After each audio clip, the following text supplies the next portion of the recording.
What is going on? Today we're going to look at government intervention in markets. So the government intervenes in our markets, in our lives, in a variety of ways. So they regulate, the roads, for you to wear helmets if you are driving a motorbike, for you to wear your seatbelt. Um, seatbelt. Also, they tax, and they'll tax directly, income tax even before you see the money. It's taken away by the government, or indirectly, by, for example, VAT or exercise duty. So taxes that you incur the moment you buy a product. So our focus for this particular, for AQA and government intervention, is going to be on indirect taxes.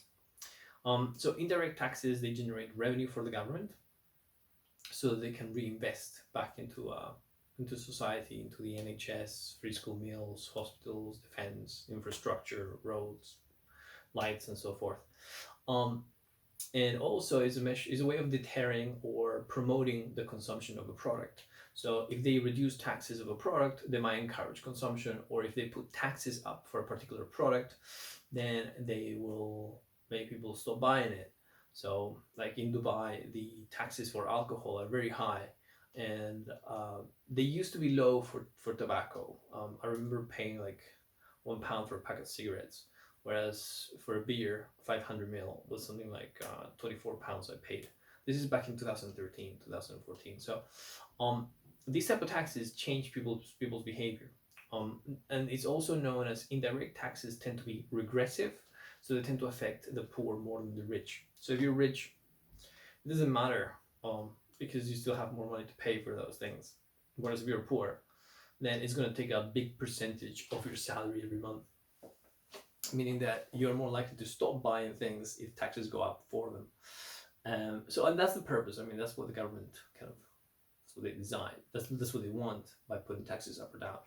They want to change people's consumption habits, because they put a strain. If you keep smoking, you get sick, or drinking, it's going to affect your health, and then you're going to go to hospital, and that's not private hospitals, that's the NHS, which we're all paying for. So by putting the taxes up for things that might damage your health, they're technically protecting everybody's investment in society, everybody's taxes that they collect, so that they're not used for people that are careless, or that morally they don't have concern for others. Okay, so the two types of taxes we're going to look at are ad valorem and specific unit tax. So ad valorem is a tax on the as a percentage of the price. So if the price is £1, let's say VAT is 20%, so 20% of £1 is 20p. So the overall price is going to be £1.20. So that's ad valorem.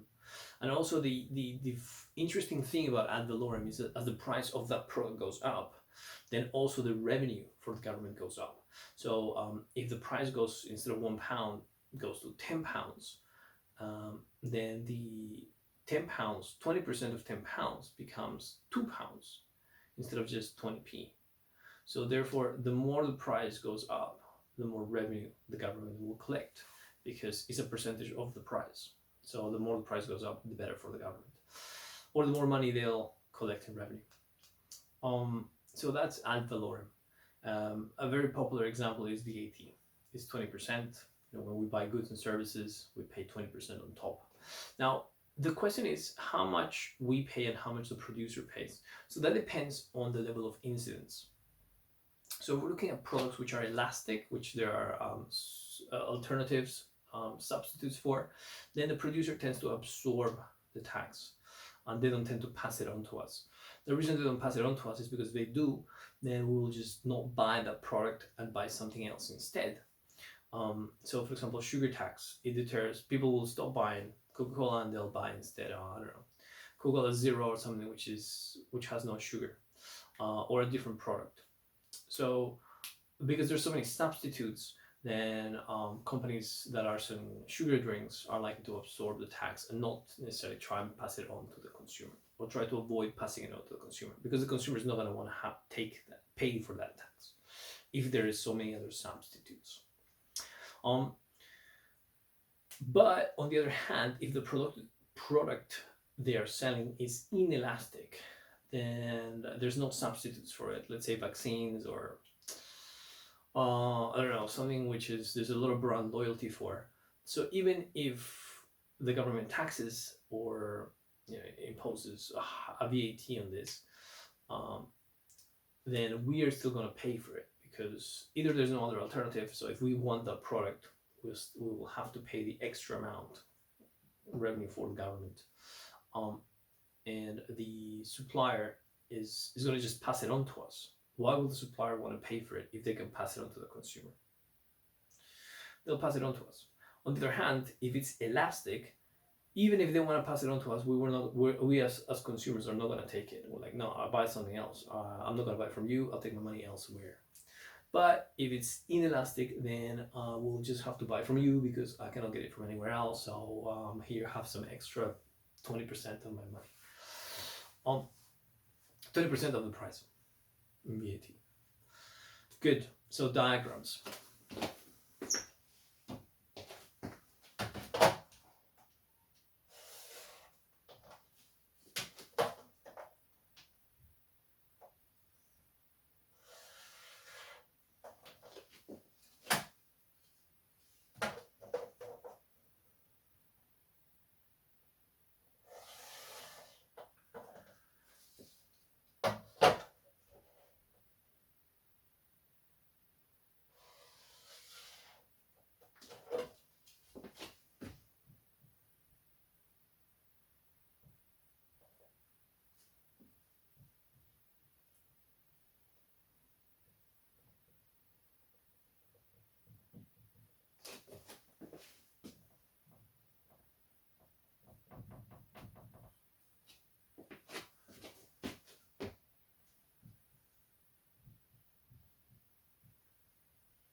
Okay, so let's just put down an elastic supply curve.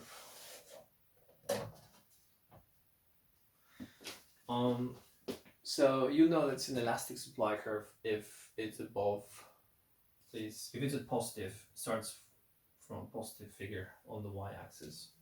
If it's on the x-axis, if it starts from the x-axis, then it's an inelastic supply curve. So we're looking at some elastic supply curves here.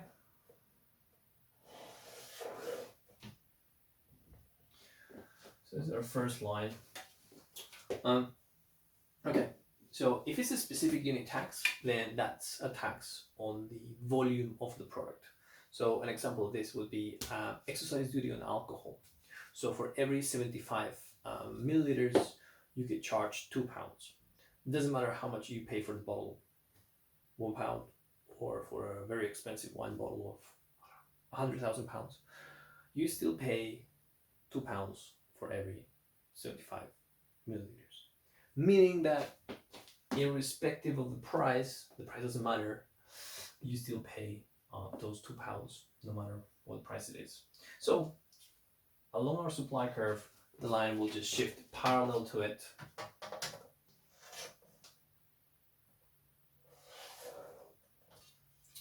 And this is going to show our £2 of a specific unit tax. So those £2 are the start and those £2 are at the end. Good. So that's how we show a specific unit tax. We can make it better. We can put a price here. Price 1, and we can show that the quantity made before the tax, specific unit tax, and then the quantity made after the specific unit tax. And guess what? The quantity made decreases from Q1 to Q2. Decreases from point A to point B. And it's decreased because the tax increases the cost of production. So they're not going to have the resources to make as many as they did before. Yeah, so that's a specific unit tax. On the other hand, when we look at ad valorem, so that would be VAT. So let's put VAT. So 20% VAT. So the line will divert because as the price increases, then more is going to be paid in terms of money because it's 20%. So 20% of 1 is 20p, right? Whereas 20% of 100 is 20 pounds.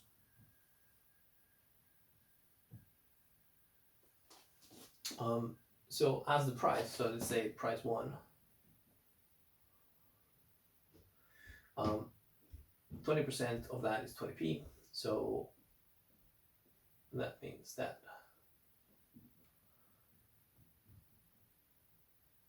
the new point there is £1.20.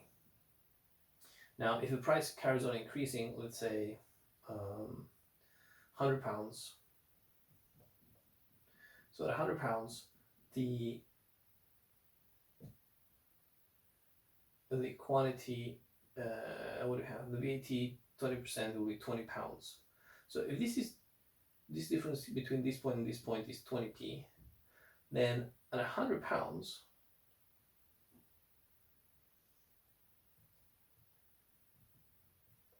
the difference is going to be £20. So if this is 20p, well, let's imagine something like that much, right? For £100, so it's going to be 120.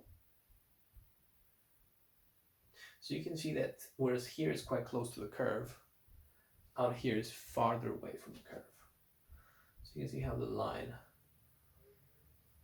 is diverting away. It's sort of growing away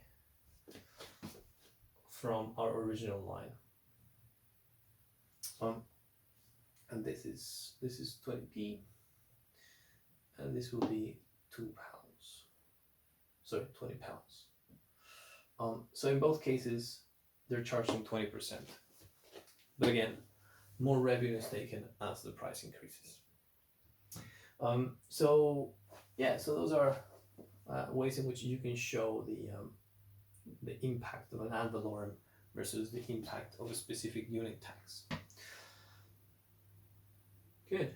Next is the level of incidence. So incidence is, in both cases, the government takes the revenue not from the consumer, but it takes it from the producer. And the producer tries to pass it on to the consumer. So the level of incidence is how much they can pass on to the consumer. And we can show it through diagrams. It's like telling the future through lines, through linear regressions, and loads of assumptions. And what is the other one? Ceteris paribus, assuming the assumptions and everything else doesn't change. Which we all know that things change depending on a lot of things. And there's a lot more variables than only 2. But for the purpose of learning, we will just use mainly 2 variables, price and quantity.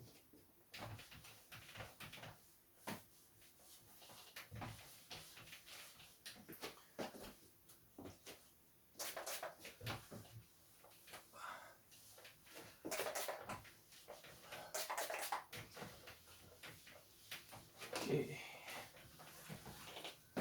Voila. Okay, so level of incidence. So if you're making a product and the government just suddenly says, okay, well, I'm gonna increase the tax. I'm gonna charge, I don't know, 50% tax. You have an option. You can keep the price the same and absorb the tax, or you can pass it on to the consumer. What will you choose if you're the producer? You probably want to pass it on to the consumer. You don't want to have to pay for that because it's going to eat onto your profits, or potentially onto, it's going to make your losses a lot bigger. But that will depend, right? Is the consumer is the consumer going to be willing to pay for that tax? Well, no, nobody wants to pay more than they have to, unless there's no other option. So now we go and look at elasticities. Remember, if the line for demand is more horizontal, then we see that the demand is elastic, so there's a lot of substitutes. Whereas if the demand is going towards vertical, then it's inelastic. So inelastic means there's no substitutes. So if there's no substitutes, then, well, you're gonna have to pay the tax, and the producer can just pass it on to you because you got no options. Whereas if the demand is elastic, then no matter how much the producer wants to pass it on to you, well, you just say, no, thank you very much, I'm gonna get something else that is not taxed, because there's a lot of substitutes and alternatives. There we go. So that's the idea behind it. Now, in terms of diagrams, we can show it. We'll show it with a specific unit tax. It's a little bit easier.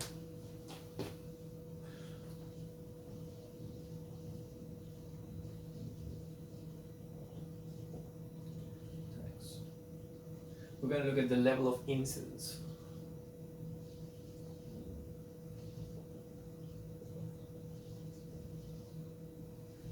And we're going to compare, let's say, an elastic demand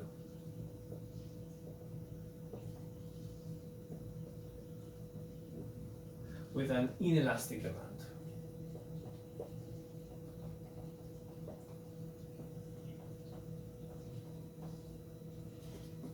All right, so let's get going. So if it's elastic demand, we know that our demand is going to be quite horizontal. There we go. Let's put all the other bits and bobs into this, such as our price,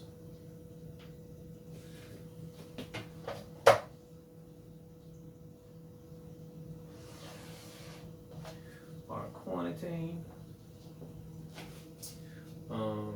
the same here.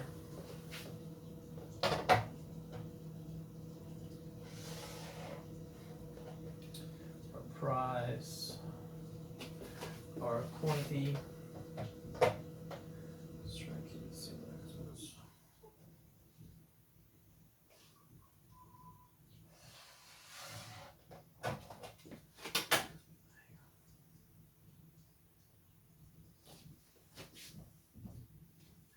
Right, so that's an elastic demand. So there's a lot of options, substitutes.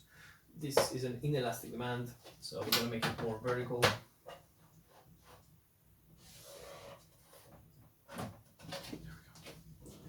Okay, so that's the demand. That's us, the consumer. Here, a lot of options. Here, not many options. So what about the producer? Let's imagine both have the same.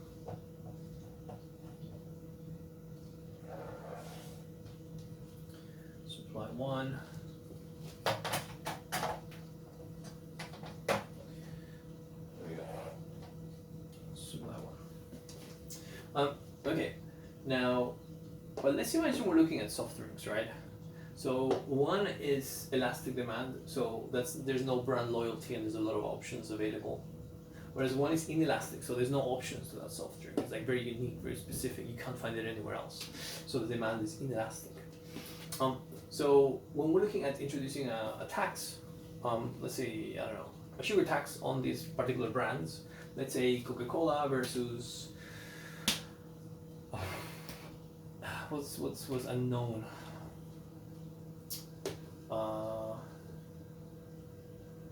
What's an unknown brand of colas?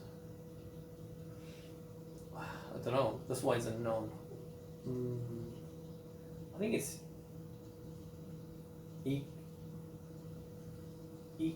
Ira.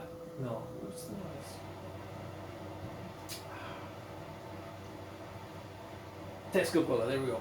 Alright, so Coca-Cola versus Tesco Cola. Now, both pay sugar tax. So if we add the tax to their cost of production, we shift our supply curves because the cost of production increases, and because it's a specific unit tax is on the amount of sugar, on the quantity, it's not down to the price, it's down to the quantity of sugar, then the line moves parallel. So we have S2, that's the production plus the tax, the sugar tax. And we do the same here, it moves in parallel.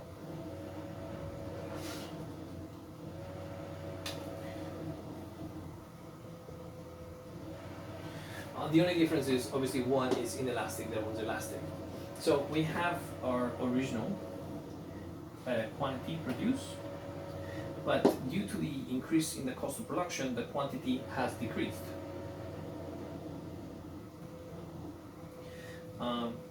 We also see that the price has changed. So we have this price.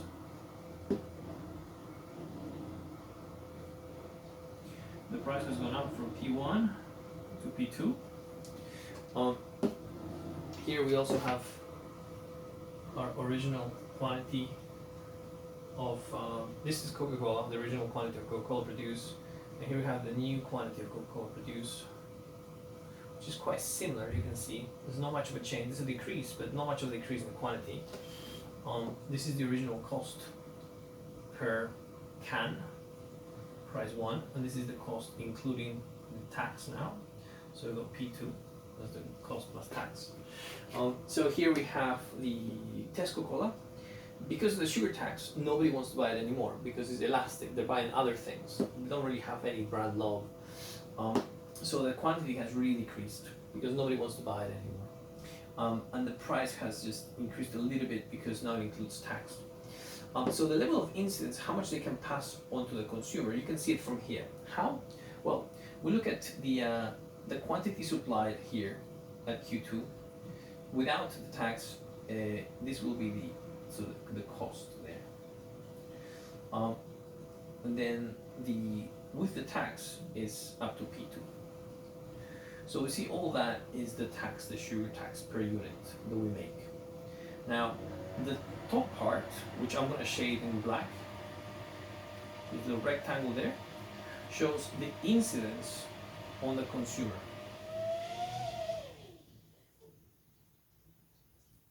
Incidence on consumer. So this is how much of the tax we can pass on to the consumer. And you can see it's a very tiny amount. You can probably barely see it on the screen. And on the other hand, most of the tax will probably have to be absorbed by Tesco. I'm going to shadow it in brown. That's the bottom square there.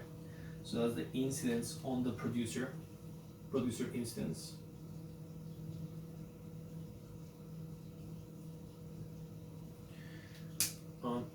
And that's because the producer doesn't have any other option. There's no brand love for his product.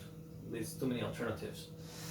Whereas if we look at this one here, let's say Coca-Cola, there's a lot of brand love for the product. So we see that although the price has gone up because of the cost of production going up because of the tax, the quantity produced has reduced, but not by much. They're still producing a lot. Why? Because they can pass the tax on to the consumer, and the consumer is willing to pay that extra amount. And you can see it here. All this, the top square, that's their the difference between P1 and P2 is the consumer incidence.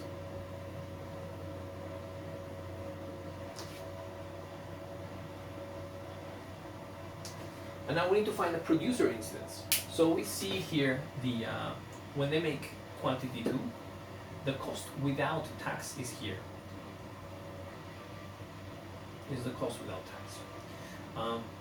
And the difference between the cost without tax and the price they paid before is the producer instance.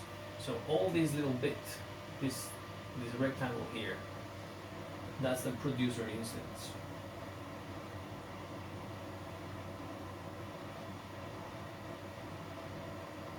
So you can see that because the demand is inelastic, you can see the line there almost vertical, it shows that most of the tax can be passed onto the consumer and the producer doesn't need to absorb much of the tax.